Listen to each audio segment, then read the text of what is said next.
So, first up, commiserations on being passed over again. Yeah, I put so much effort into it this time. I got letters of recommendation from Charles and Brian. Colleagues from all over the world put in their support. Even the university threw all its resources into it. And still, nothing. Not a peep. Not even a simple letter to say, thanks for trying to get involved. Yeah, it's not a good look, is it? No. I mean, I get it's a very competitive area, and really only a few people ever get shortlisted.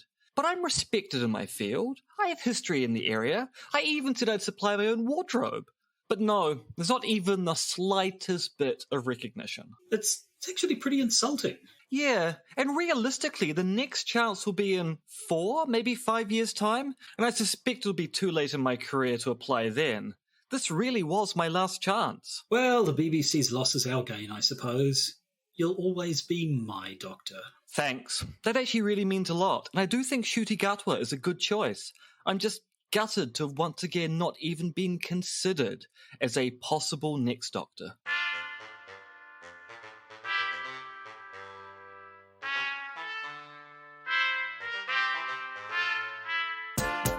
The Podcaster's Guide to the Conspiracy, brought to you today by Josh Edison and Dr. M. Denton. Hello and welcome to the Podcaster's Guide to the Conspiracy. I'm Josh Edison in Auckland, New Zealand, and in Zhuhai, China, it's Associate Professor of Philosophy and secretly 2 trench coats wearing a child, Dr. M. R. X. Dentith. I was actually trying to think of a sound effect I could make for that, and I was going, it would be flapping fabric and maybe the scream of something that's just died. I mean, it's quite a disturbing thought when you think about it. It actually is, yeah. Yeah, I was kind of proud of that one, to be honest. And you're a parent. So, my parental shortcomings aside, we have an interesting episode for you, I assume, this week. We're doing something. We have an episode that we think is interesting. Yes. It's something we haven't done for quite a long time. We've talked. There's no point being coy, I suppose. We've actually explicitly said what we're going to be doing in this one a couple of times. We're going to be looking at conspiracy theories in fiction, in our favourite works of fiction, or possibly our favourite conspiracies and works of fiction that we might think are a little bit rubbish. We'll see. Or indeed, just conspiracies we know of in fiction, whether we like the fiction or not. So I sort of, when we did this, I thought, I remember we did this that one time, years and years ago. And then I looked back and found we've done it 3 times, sort of. The first time was back in April of 2016, where we did an episode that's exactly like the episode we're going to do today. Just a thinly veiled excuse for us to talk about pop culture, which is what we do anyway. But then in August of 2016, we did an episode about works of fiction that inspired conspiracies. And then in January of 2018, I see we did an episode because The Guardian put out an article about the top 10 conspiracies in fiction, I think specifically literary fiction in that case. So I thought, we've only done this once before. It's not going to be, we're not that unoriginal to do it, 6 years later. But then it turns out we're slightly less original, and it's only really been 4 years. But whatever. Yeah, so, I mean, the whole once, twice, 3 times a lady, it's going once, twice, thrice, 4 times a podcast. It's exactly what it is. That is precisely what it is. I think you've hit the nail on the head so correctly that you better just play a sting and we can get straight into it.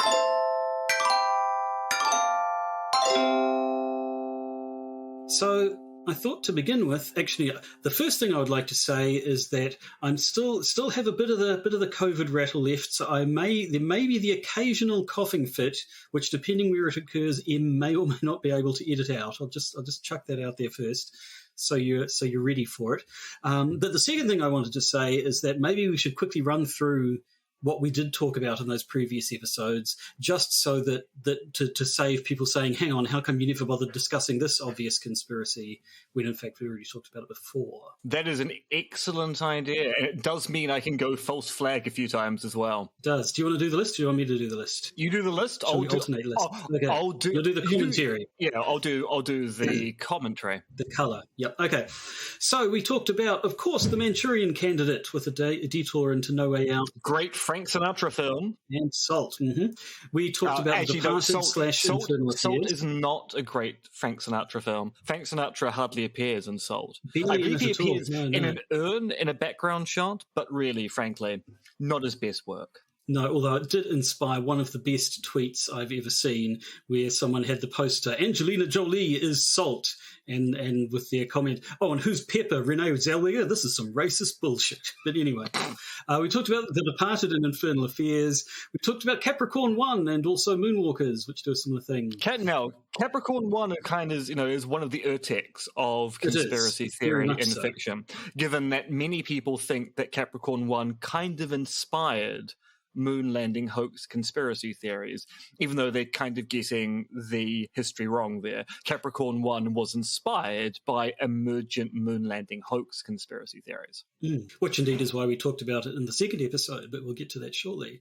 We talked about Dan Brown, we talked about the X-Files and Millennium. We talked about The Princess Bride. Millennium, a show I'd actually be quite happy to rewatch. The X-Files, not entirely sure I need to go back and revisit. Certainly not the later ones. I remember the earlier seasons being but I'd rather remember the earlier seasons than revisit the earlier seasons. Well, yes. Yes, the 90s were a different place. But no, we had The Princess Bride. False Flag. We had The Long Kiss Goodnight. False Flag. Two excellent films that, just so happened to feature false flags. We were okay to talk about them. We talked about the book Interface, an early one by Neil Stevenson, which he did with George Dewsbury, which was just an interesting example, basically. We talked about the Assassin's Creed universe. At that time, I don't think the Assassin's Creed film had come out yet.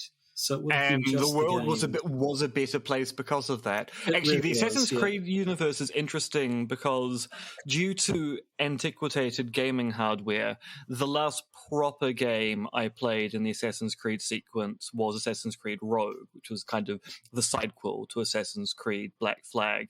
I now have the hardware to start moving forward through the series again, so I could go to Paris, which is kind of taken to be one of the worst of the recent Assassin's Creed games. And now I'm told the most recent one, which is set in Viking England, takes about 140 hours to complete. That's an investment there. Yeah, it's an investment I don't think I'm willing to make. No. What else did we talk about? Foucault's Pendulum, which will come up again later as well, I think. We talked about the Sleepy Hollow TV series, which must have been showing at the time, because I'm pretty sure it vanished into the ether fairly quickly afterwards. Well, no, so I never watched Sleepy Hollow, but I read reviews of Sleepy Hollow, and it was one of those shows that kept on getting renewed when people didn't expect it to. So I think it actually ran for about 4 seasons eventually. So, yeah, the first season was an enormous amount of fun, and it just kept getting weirder and sillier. And then it got to the second season, and it's like, I think you reached peak silly at the end of the first season. It just didn't seem to, couldn't hold my interest. I don't know. We talked about your favourite Stargate disinformation plotline, which is Wormhole Extreme. I've actually just finished my rewatch of SG-1 and Atlantis, and about to start my rewatch of Universe. And that is a show replete with conspiracy, for the sheer fact the central conceit of Stargate is there literally is a portal that takes you to other worlds that the army is keeping secret from the populace. So they have to keep on engaging in is it actually right that we're keeping the secret from the kids? Yes, the children are wrong, kind of reasoning. Which sort of brought us into various alien invasion conspiracies. So we name-checked They Live, The Arrival. With Charlie Sheen. Invasion of the Body Snatchers and all its various remakes and sequels and what have you. And Quatermass 2, which I haven't actually seen. I feel I should have seen the various Quatermasses. So the problem with Quatermass 2 is that the only version of Quatermass 2 that we have is, I believe, the film, and the film version is not considered to be a particularly good adaptation of the TV serial. So yeah, it's probably one of those things. It'd be probably better to read the novelization. But then the problem is, Josh, you don't read books. Not a massive fan of them, no. I don't know. I'll find some way of overcoming it, perhaps. And then finally, to round things out, we talked about The Constant Gardener, just because it centres on a sort of a corporate, there's a pharmaceutical company sort of conspiracy in that, so a slightly different kind. We talked about Watchmen, which is Conspiracies Ahoy, and we talked about Fight Club as well, which is strange because I thought there was a rule against that, but I guess I must have just been imagining that. Yeah, no, I mean, I think the rule about Fight Club is you have to always bring Fight Club up. Yeah, that sounds much more accurate. So that was it for that episode. And then the second one where we talked about works of fiction that inspire conspiracies, we did mention Capricorn 1 with as you say, the caveat that it's actually probably not an inspiration, but some people think it is. We talked about, of course, the Protocols of the Elders of Zion, the Turner Diaries, and the Holy Blood and the Holy Grail, which is that what got Dan Brown going, that last one? Yeah, and actually what's interesting about that particular work of fiction is, of course, the authors of Holy Blood, Holy Grail take it, well, they claimed in court it was a historical text, and they tried to sue Dan Brown for plagiarizing it. And as the judge pointed out in the trial, either it's a historical text, so a text of history, and Dan Brown is able to borrow from it because he's writing a historical novel based upon your historical text, or you need to admit it's a work of fiction, and Dan Brown plagiarized ideas from your work of fiction, and the authors of Holy Blood, Holy Grail stuck with the, oh, no, it's a work of history. At which point the judge went, well, you don't really have a case now, do you? You get to plagiarize history, no. No. It's long accepted you can base stories on histories because you don't really own histories. No. And then finally in our third article, third episode, I suppose, talking about an article of the top 10 conspiracies in fiction, none of which I have read, but some of which you have. So that covered the Illuminatus trilogy with an exclamation mark. Yeah, which I reread. And I have to say I did not enjoy the rereading of it. I think it's one of those things, I enjoyed it at the time, but as someone in my mid-40s who's a lot more woke than I was in my 20s, it's kind of racist. I know it's actually trying to poke fun at racism, but unfortunately it does that poking fun at racism by being racist, and it pokes fun at sexism by being a bit sexist.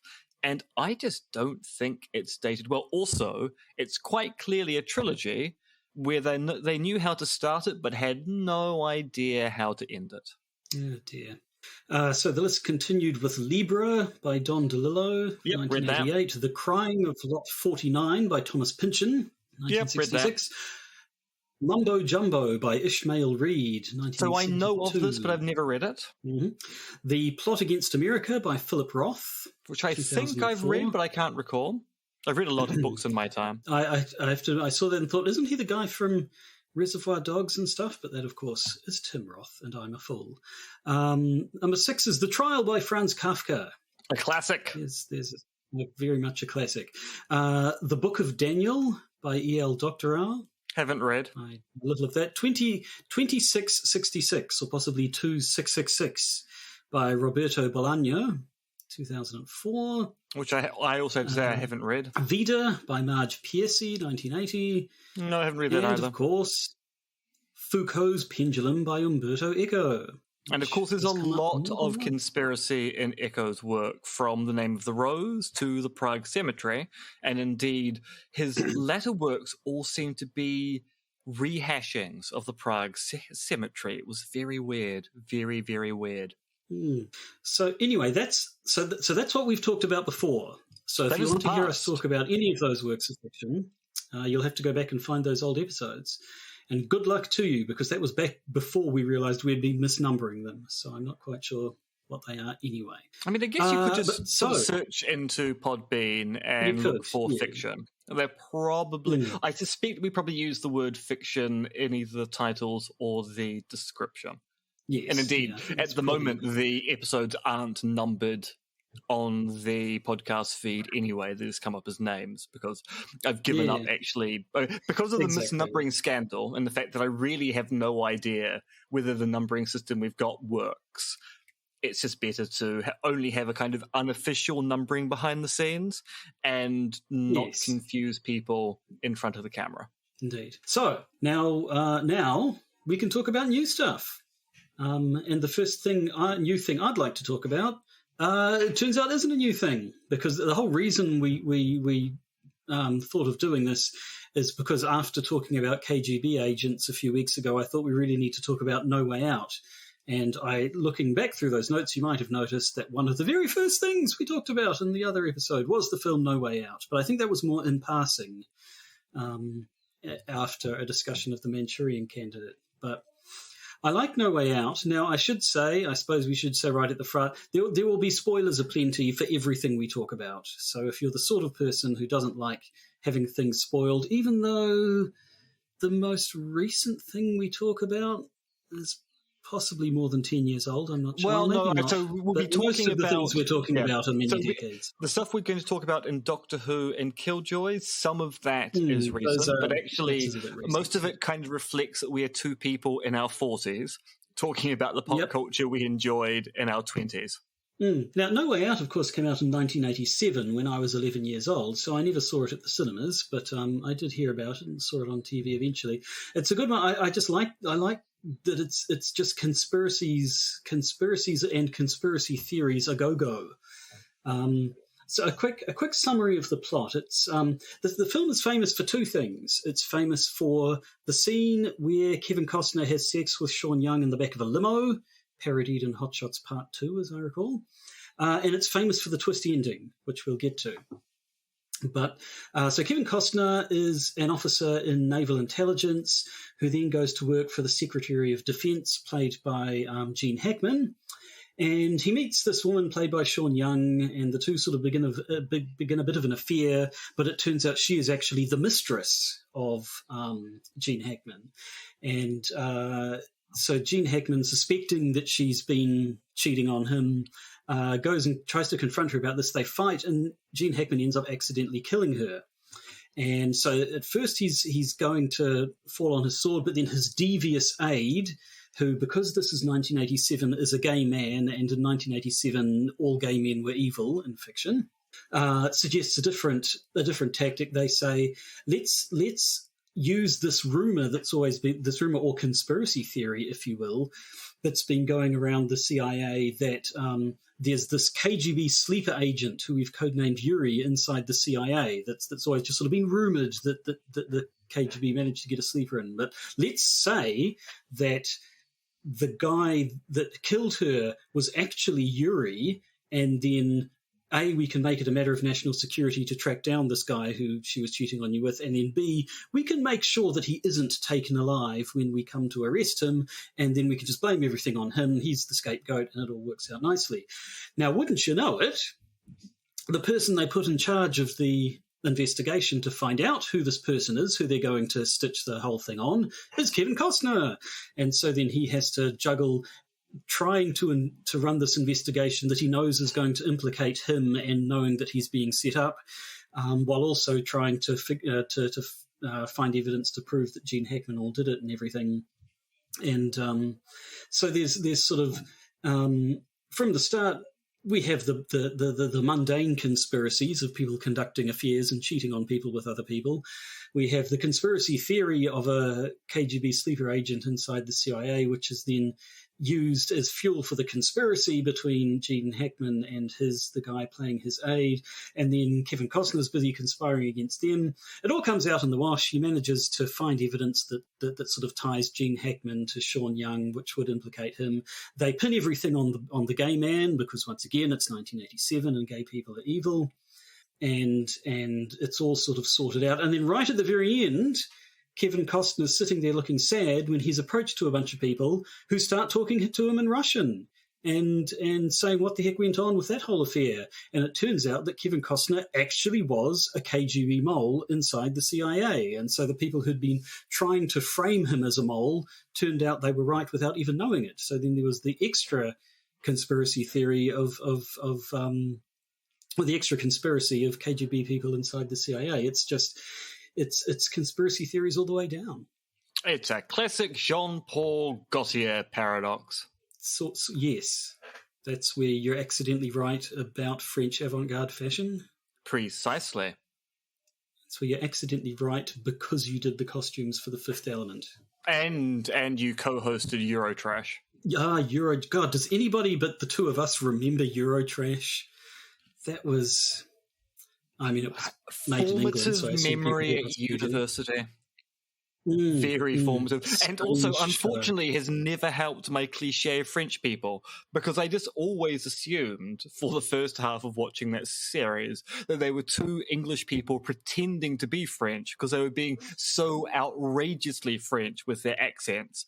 And then someone went, no, you do realize it actually is Jean-Paul Gaultier. Okay, so, he's as French as I think a French person should be. Yep. Now I don't know what a French stereotype is.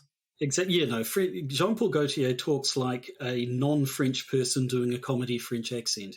Apparently, the other guy put Antoine Decaune. Yep, that's the guy. Put his accent on, like sort of Frenched up his accent. But yes. Anyway, that was my first one. Do you want to do one? Yeah, let's actually. So one which you listed, but of course I watched all the way to the end. Lost, and the, as you say, the accursed mystery box style of shows that inspired.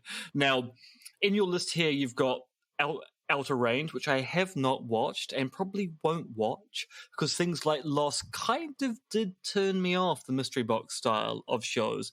Yellow Jackets is the other one which everyone's talking about. The kids who get... what's the word I'm looking for? Get stranded in the wild. And there's obviously something that went down because the adults are covering up something that happened during that time of stranding. But of course, you then have things like Fringe and, of course, the Accursed Heroes. Great first season. Everything after that, kind of terrible. And they're all about having a central mystery, which has someone or some set of people who know more than the audience and just slowly unpacking the conspiracy piece by piece in a way which is meant to look as if it's building up to some exciting endgame. And then when you get there, you go, well, that was really not worth the journey. So, Josh, how much of Lost did you end up watching in the end? Oh, bugger all. I watched some of the first season, and that might have been it, really. It never really held my interest. And when it became obvious fairly early on that they were just kind of making things up as they go, and they were going to just spin things out and never actually answer anything for as long as they could possibly put it off. I hear I mentioned Outer Range because I hear that's the one that's like in the States in sort of cowboy territory. It's got Josh Brolin in it. Josh Brolin. Yeah. It involves a mysterious bottomless hole opening up in a field somewhere, and people who fall into it travel through time or something. But I hear the first season essentially ends with someone showing up saying, I can explain everything, and then the series then it ends. So they don't actually explain anything, and it's just more of the mysterious stuff is happening. If you watch, you might find out what it is, but you probably won't. Actually, so before Well, it's just there's it can be done well and it can be done badly, and I think it's done badly when they start without actually knowing what their own mystery is, which seemed to be the case with Lost. They sort of had a bit of a framework of some stuff, but then didn't really seem to have any sort of an end game. So I'm going to come back to Lost, but I need to ask a question. Did you watch Alcatraz? No. Which one was that? So that was the Sam Neill, prisoners from Alcatraz disappeared in what appeared to be a miraculous breakout from the prison, but actually it turns out that they've reappeared in the current day as if no time has passed. And so there's a special team which is based in a hidden basement in Alcatraz who are trying to get the prisoners back. So it's a. Did you ever watch a show called The Lost Room? Yes, I liked The Lost Room. Yeah, so fun. It's basically trying to make The Lost Room, but with people rather than objects. So all the prisoners have some kind of weird or mysterious power, and they want to basically put them back in the box and resolve whatever the event was that allowed them to get out. And that was taken to be the next Lost. And I think the problem was, the ending of Lost burnt a lot of people. So suddenly advertising a new show as being, it's the next Lost, was a way of people going, yeah, but Lost didn't really end very well, so I don't really need to see another one, which is what I think is going to be the problem with the new Game of Thrones prequel series. A lot of people will be thinking, yeah, but Game of Thrones ended kind of terribly, so why do we need another one? And also, the actual first few episodes of Alcatraz were kind of awful. They were, actually, I say kind of awful, they were just, frankly, very awful. But Lost is interesting because first season, great. Second season, which I think was when the writer's strike occurred, kind of peddling in place. Third season starts doing interesting things, actually becomes quite interesting from season 4 onwards. And then the last season is terrible because, for some reason, even though What's-His-Face had left the show early on to go off and do his Star Trek films and his Star Wars films and stuff like that, the writers who were left were going, oh, J.J. Abrams, he had a final episode in mind.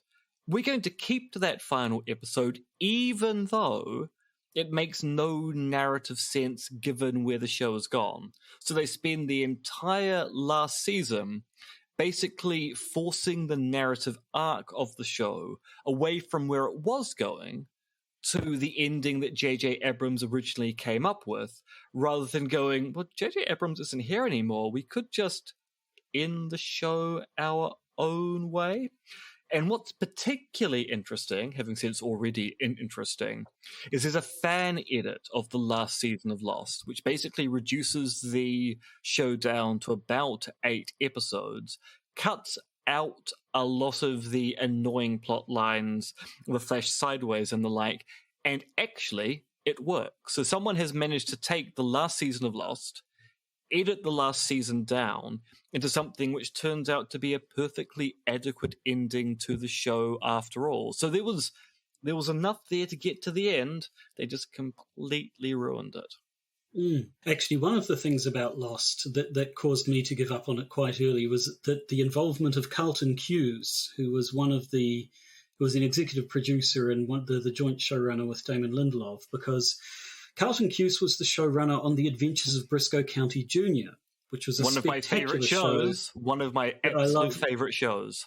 I love dearly, which had a mystery thing, which fortunately the show wasn't sort of built around as much, but it had this mysterious. It was a sort of early Weird West thing. It was a Western show. The Orb. It has this magical orb with supernatural powers, and I have The Adventures of Briscoe County Jr. set on DVD, which had a bunch of DVD extras.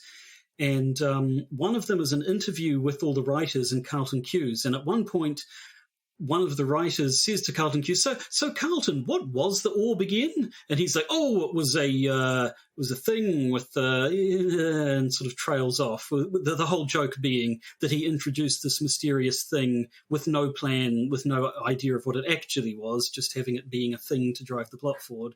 And I thought, okay, so that's the way he does things. That's not a good sign for Lost. I did think, though, the comparison. I think one of the reasons why Heroes did so well in its first season was that it seemed to learn the lesson of Lost. It was really the anti-Lost in its first season. It would bring up mysteries and then resolve them quickly, or it would sort of set things up, and then later when something would happen, you could look back at the earlier episodes and say, aha, they were working towards that, whereas Lost would either introduce mysteries and just sort of forget about them or trail off, or would introduce some amazing new twist and then sort of say, and it's actually been behind all the stuff all along, but that was the first time that it was mentioned, and that obviously just sort of bolted it on. So I think Heroes because you didn't was a nice... watch Lost, you probably don't know about the infamous Jack's tattoo episode.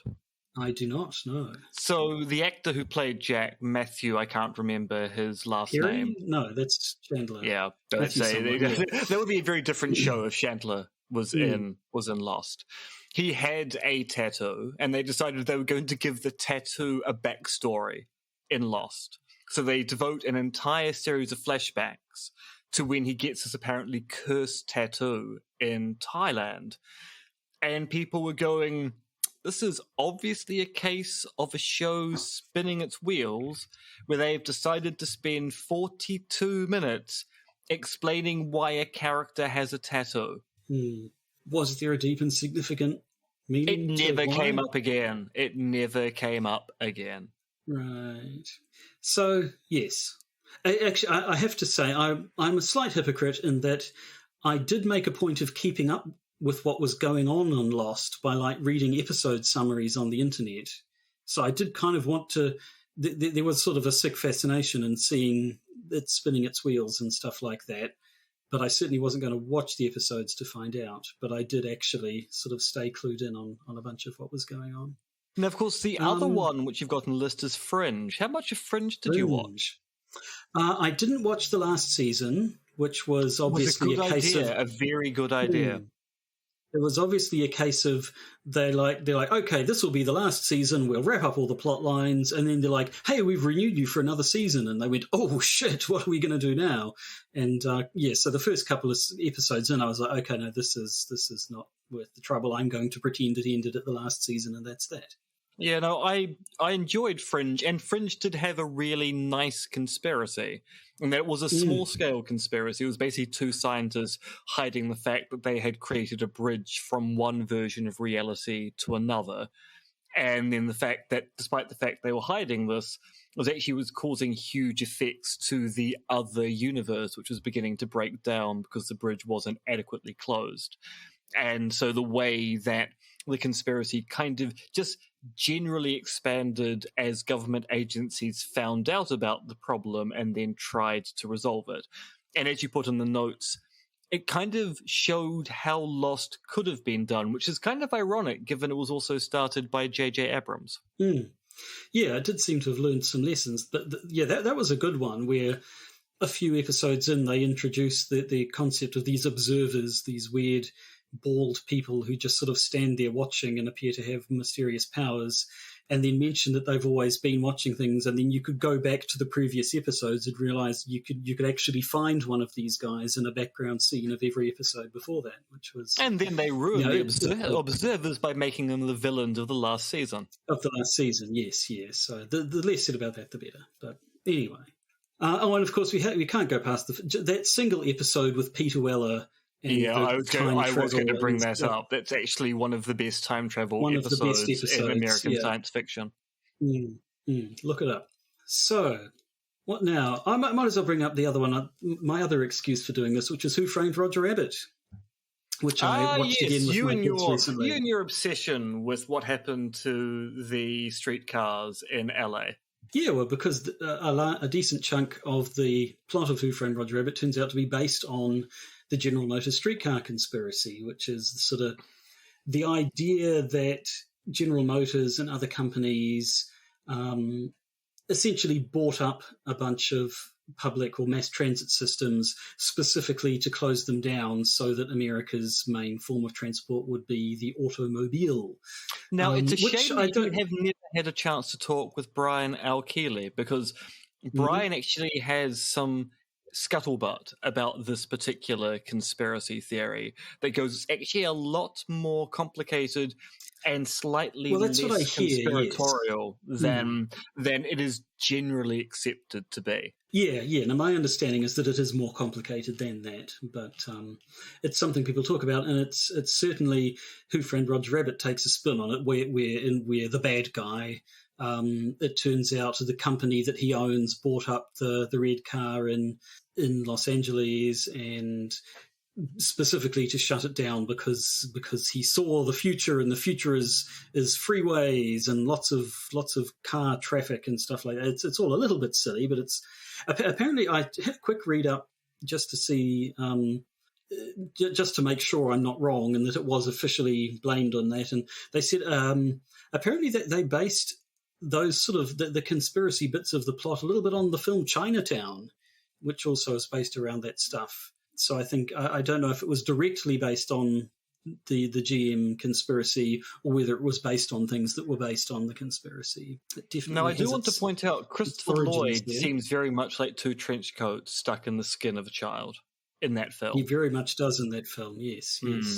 I think, didn't Zemeckis got him because he'd already directed him in Back to the Future, and I think Christopher Lloyd wasn't convinced that he'd be a good bad guy, but I think he made a very good one. Oh, yeah. No, chilling performance.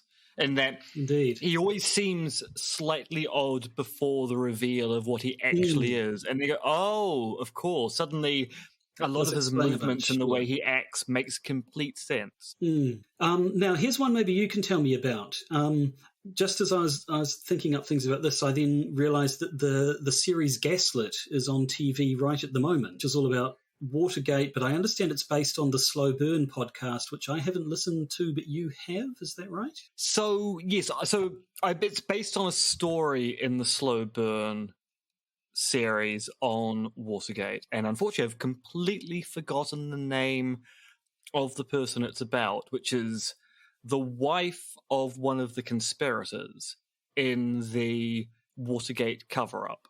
Actually, no, sorry, it's not the wife. She was a socialite at the time who basically found out about the conspiracy and then was gaslit by everyone involved to make it seem as if she was mad and had no idea what was going on.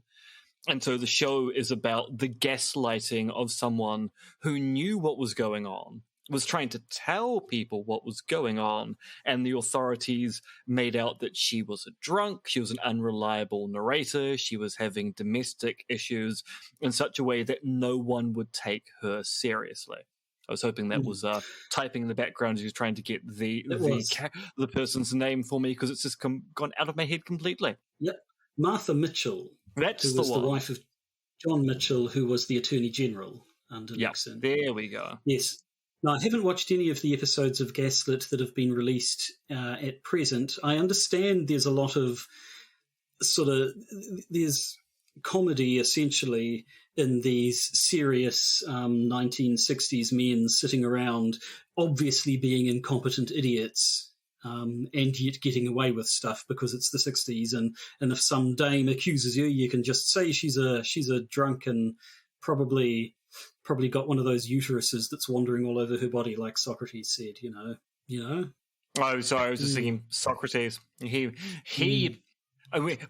I want to know how women work, I always consult my. I go to the ancient dialogues. I don't think there's a single woman in any of the Socratic dialogues at all. Would be surprised if there were. Yes.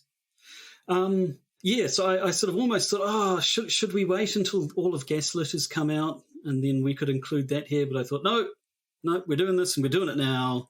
Gaslit can just come later, I suppose. Do you want to do Killjoys then? I watched some of the first season of Killjoys and quite enjoyed it, but I think I was sort of watching other series at the time and it fell by the wayside and I never got back into it. So Killjoys is a recent Canadian science fiction show. I think it ended about 2 years ago now after a 5-year run. It starts off as being a somewhat slight and inconsequential callback to 80s style science fiction. So it's about. I thought it was trying to be a bit of a Serenity substitute for people who never got over that show's cancellation. Kind of. I mean, the thing was, I actually never liked Firefly, so the fact that I like Killjoys, I'm just not seeing the comparison here. But that might just be because it was roguish people in space. Yeah. So it's about 3 mercs who work for a police agency who basically call in marks.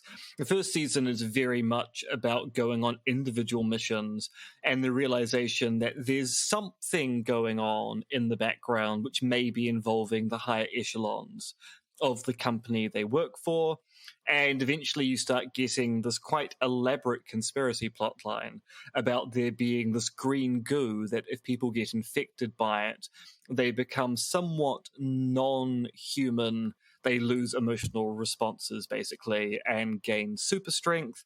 And the fact that there appears to be a kind of plot to get the green goo into as many people as possible. But then you also discover that there are some people infected with the green goo who are somehow able to resist the conditioning of the green goo, who are trying to destroy the green goo. And then the plot gets even more complicated as you find out that characters have backstories which indicate that they're clones of characters who have been infected with green goo in the past and the like. And it's so elegantly plotted on a season-by-season basis. So whilst there is a kind of overall plot arc to all 5 years, each season builds towards a conclusion sets up a new status quo, and then the next season moves from that status quo on to the next one. Also, each season features a major side character being killed off.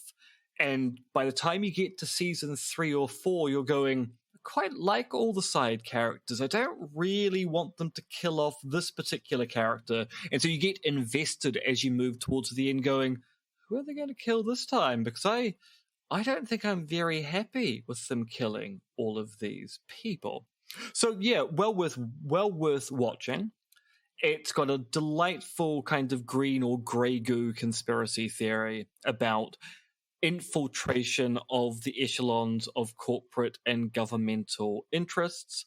And then, of course, the reveal as to exactly what's going on. It also has the perfect ending for a show in that they resolve the major plot line, and then they strongly suggest actually their adventures are going to continue, we're just not going to be watching them. So the characters continue doing the thing they do best, and you go, well, that's good.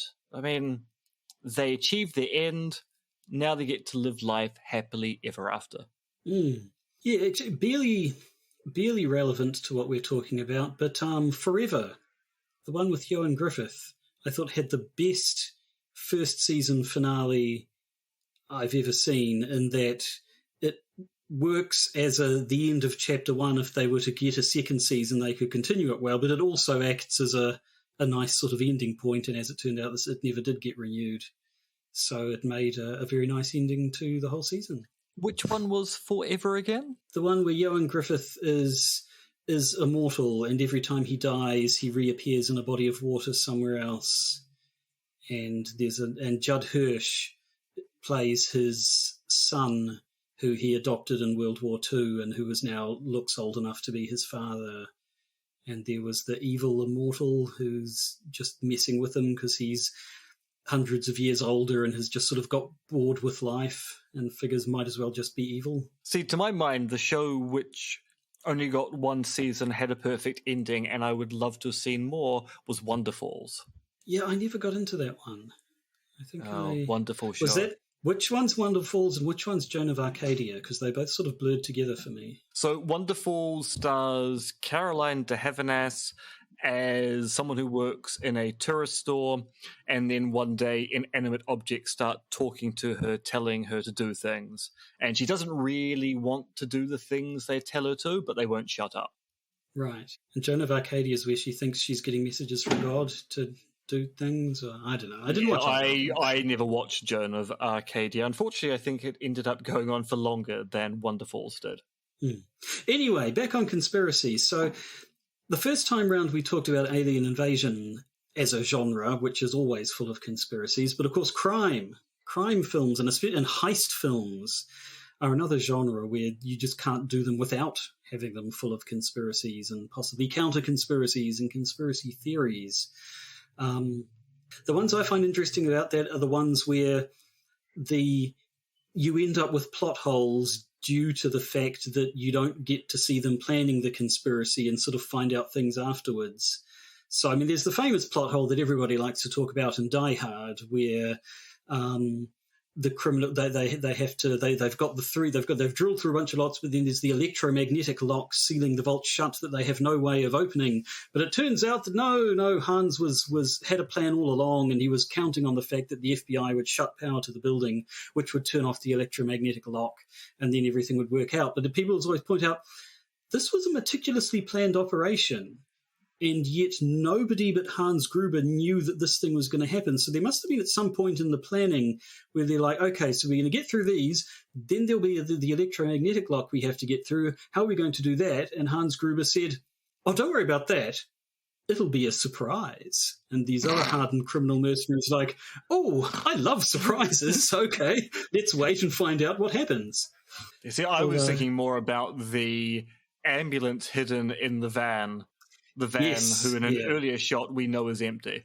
Completely. So it must have been a great kit set or inflatable ambulance they're able to construct very quickly.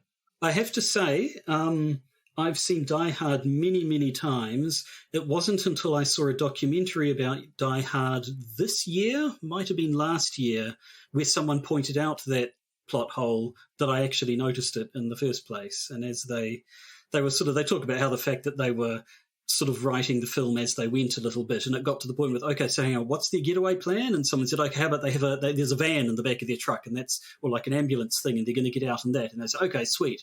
And so they write in a scene where a van drives out of the back of the truck.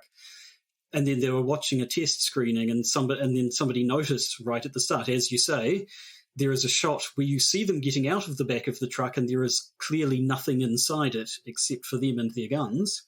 And someone's like, oh, God, that's a big plot hole.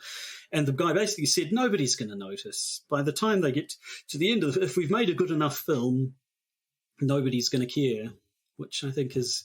Which is true, and also it's not as if people had VHS tapes to go back and slowly scroll through the footage in those days. It's the kind of continuity error that we notice now, because you can just instantly rewatch scenes or go back to the beginning. By the time you get to the end of that roller coaster of a film, it's basically gone. Now, the other thing to note, because we talked about Frank Sinatra, this was meant to be a Frank Sinatra vehicle. It was. Yeah, it was. Well, it was technically. Was it a sequel? It's based on a book, for one thing. Yeah. So it's a sequel to a much more Frank Sinatra-like character. Yeah. So it's a sequel to a film that Frank Sinatra had been in. So ostensibly, if they had actually made it as a straight sequel, the Bruce Willis character, you'd get Frank Sinatra saying "Yippee-ki-yay," which I think would, or actually no, it would be Frank Sinatra singing "Yippee-ki-yay." Yippee-ki-yo. Yes. No, so that worked out nicely. But no, I've heard multiple sort of screenwriters talk about the fact that every film has plot holes, and it's not necessarily about avoiding plot holes, it's about making the story engaging enough that people don't care about the plot holes. Which actually brings me to the other one I wanted to talk about in this vein, which was Man on a Ledge. Did you see that one? I did not. Bit obscure. No. It's Sam Worthington. I was initially thinking Man on a Ledge was Man on a Wire, which would be a very different film, although probably quite a different film. No, Man on a Ledge, it's a sort of low-budget heist film. Sam Worthington plays the titular man on the ledge, and the whole point is he's standing on the ledge of a tall building as a distraction, and so while the police are trying to talk to him and get him down from off of this ledge, his two accomplices are busy heisting their asses off at a nearby building, breaking into this vault. And it's a good film. I actually quite enjoyed it, which is why the massive plot hole at the end of it, like, it was a case where the plot hole was so big that even though I was enjoying the film, I had to go, hang on a second, because basically he's got an earpiece in, so he's in communication with his two accomplices, and as they're busy breaking into this vaulty place, at one point they come across a sensor which wasn't on their plans, and they're not ready for it. And so they're busy talking to him. They ask him, okay, there's a sensor here, we don't know what to do.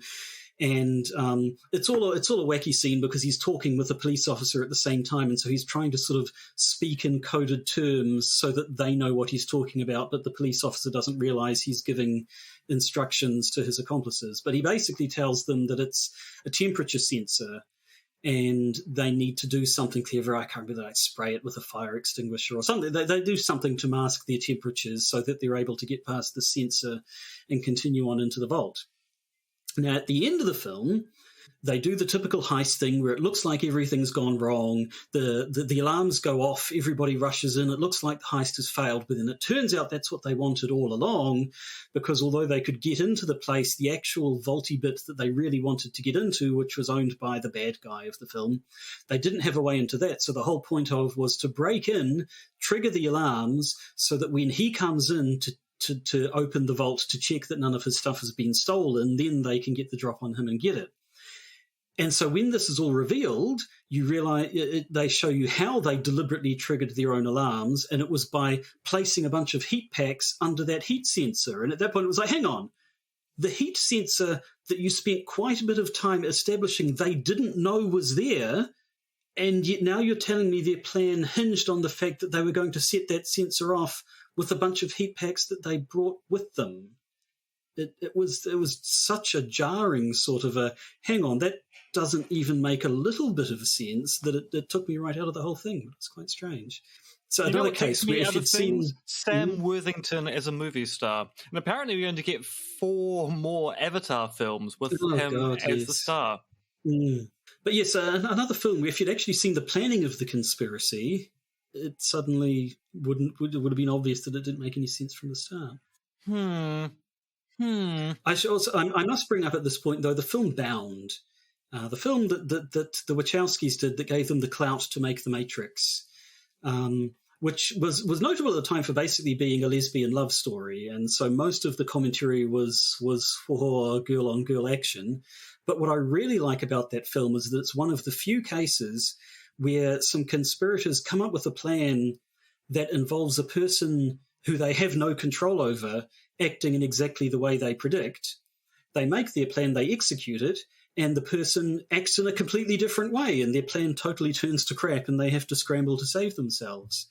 Because there are so many other films out there that seem to involve someone, where people, either the good guys or the bad guys, are able to predict exactly what the other person is going to do in this situation. Think about all of the Ocean's films. Every single Ocean's film is predicated on the fact that, and I can't remember his first name, let's call him Jimmy Ocean. Jimmy Ocean is able to accurately predict how people are even going to breathe in a particular room. Or the Mission Impossible ones, the later ones. Anyway, I watched the most recent one, and that bugged the crap out of me because every sequence was they come up with a plan, the plan falls apart, and they have to improvise a whole bunch of crazy stuff. And then at the end of it, the bad guy pops up and is like, "Haha, that's exactly what I wanted you to do. You've fallen into my trap." And it's like you had no way of knowing they didn't even know they were going to do that, and yet somehow this was all according to your plan. It just and it sort of kept doing that, and then at the end the good guys did that to the bad guy. When the bad guy does something and suddenly the good guys pop up and it's like, aha, that's exactly what we wanted you to do. It just really bugged me, to be honest. I watched the most recent Bond film the other day. Which one was that? Oh, is that the one where he dies? No Time to Die. No Time to Die. It's very long. It's very, very long. It's incredibly long. Actually, the earlier one, which is the one with Rami Malek in it? No, that is No Time to Die. That must be the one with Javier. Must be the one with Javier Bardem in it, where he's able to sort of exactly predict where Bond's going to be and is able to launch subway cars through walls at him or something. That one seemed to have a bad guy with a meticulous level of planning that didn't actually appear to be in any way possible. I mean, it's the problem of escalation in films like this. You need to make each villain more impressive than the last, which means you have to kind of make them more godlike than the last. And then you get to, as you say, being able to go, aha! I predicted you'd do this particular thing. Yeah, but I had no... but I predicted you'd have no idea that you knew what you were doing. And that's how I was able to predict you'd do the thing even you didn't know you were going to do. Or much like the show Sherlock, where by the end of the final season, they've sort of raised it to, no, these people have actual superpowers. Like Sherlock Holmes has his powers of deduction, Mycroft has super deduction, and then their hidden sister is actually an X-Men villain. It was just quite a bizarre progression. Yeah, Moriarty is able to predict how Holmes is going to act after Moriarty's death, which actually, one thing we haven't talked about, the grand conspiracy that is the Saw films. Yeah, I've never watched a full Saw film, I have to say. So I've watched all of the Saw films at least twice, apart from the most recent one with Chris Rock, which isn't actually technically a Saw film. It's Spiral from the Book of Saw, so it's kind of a side story. And whilst I kind of love the way that they've been able to retroactively make a giant conspiracy from the Jigsaw killers weird, and I mean, it is weird, they try to make out he's got this kind of ethical mechanism for how he punishes particular people, even though he just appears to be cruelty through and through. You do have in the Jigsaw Killer someone who is able to not just predict what his protege is going to do when he dies, but how his protege's protege is going to react when she dies, leading to his other protege getting revenge on his protege's protege. And then also finding a backup plan. So his wife is going to be able to deal with the protege's protege to ensure the other protege is able to deal with another protege. And you're going, wow. I mean, you probably could have had a very successful career working for the intelligence agencies, but instead you decided you wanted to build death traps instead. I mean, it's a lifestyle. It is a lifestyle. It's a choice. Right, well, we're coming up to the end of the usual length of an episode we'd do, so maybe we should get into your last one, which is, of course, Doctor Who. Yes, good old Doctor Who. So there are actually quite a lot of conspiracy plot lines in Doctor Who. I'm only going to focus here on the conspiracy theories and conspiracy plot lines involving the Time Lords.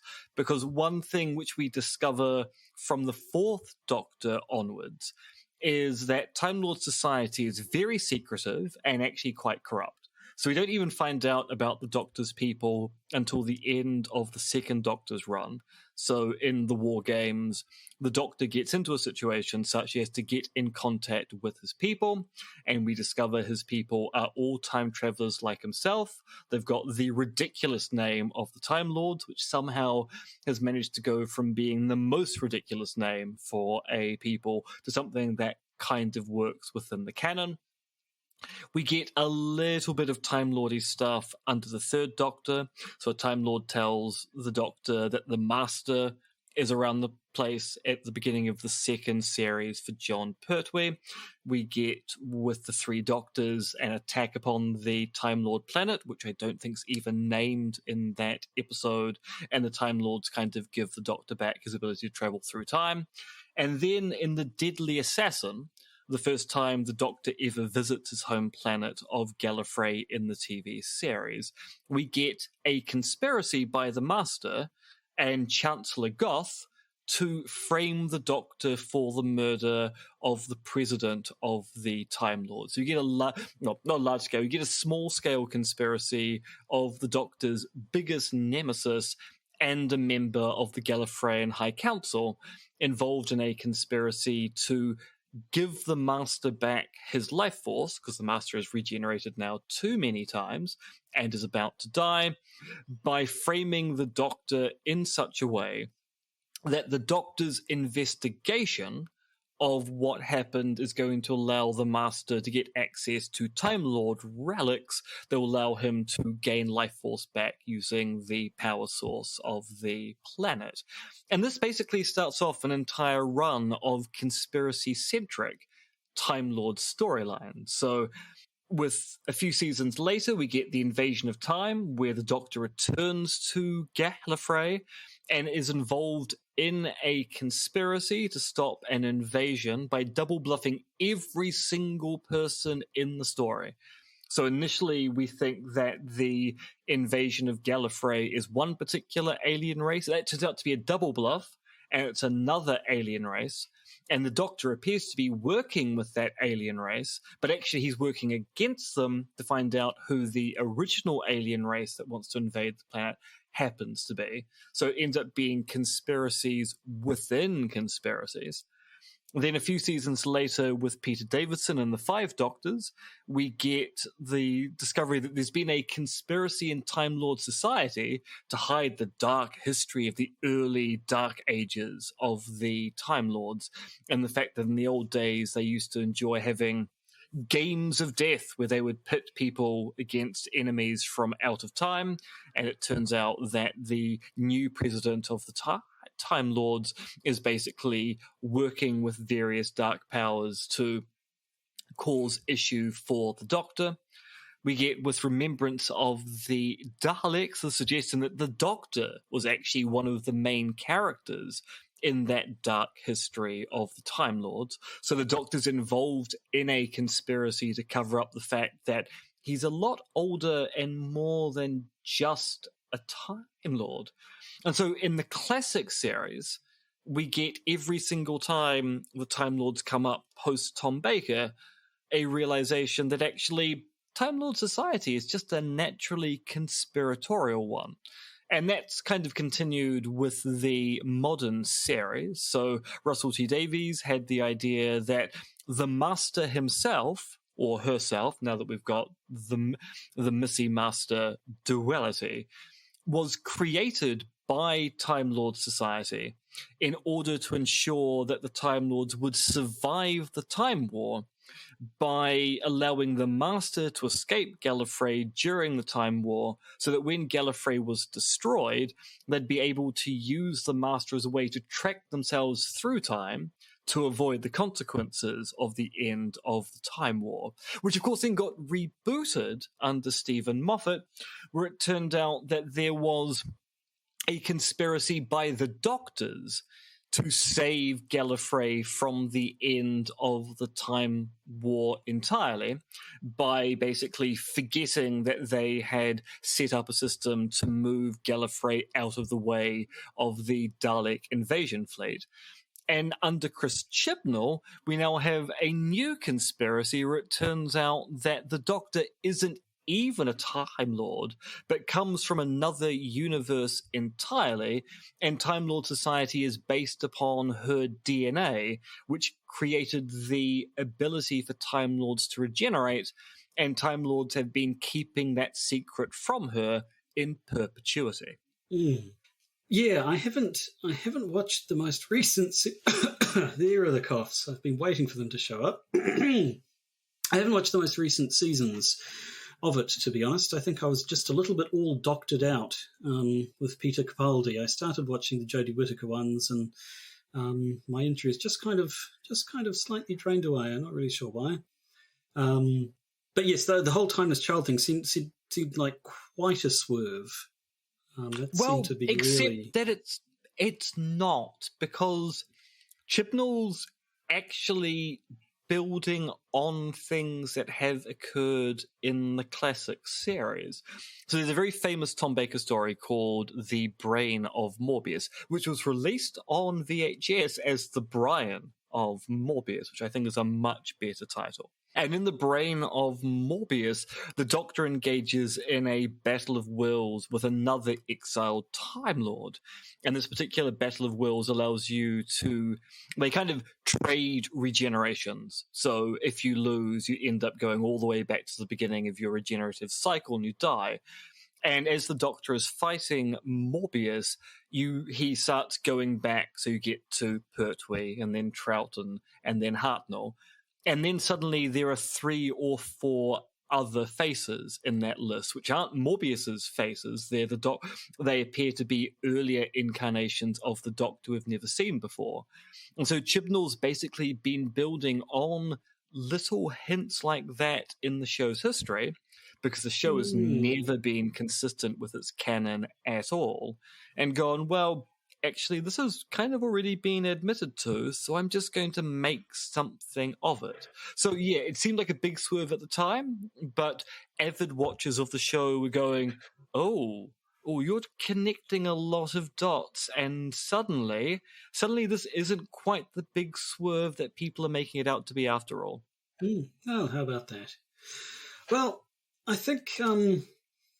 As we have said numerous times in the past, any excuse to rail on about popular culture is something we will grab in both fists, and we've done so. And I think we're at around the limits of a regular episode, and possibly the limits of our audience's patience. I don't know, and I don't see anything else on our list that we're going to talk about. So shall we just bring things to a close? I think we shall. Very well. Well, then, of course, we should mention that after this we're going to talk about other things probably not related to popular culture in the bonus episode for our patrons. We're going to talk about Mars.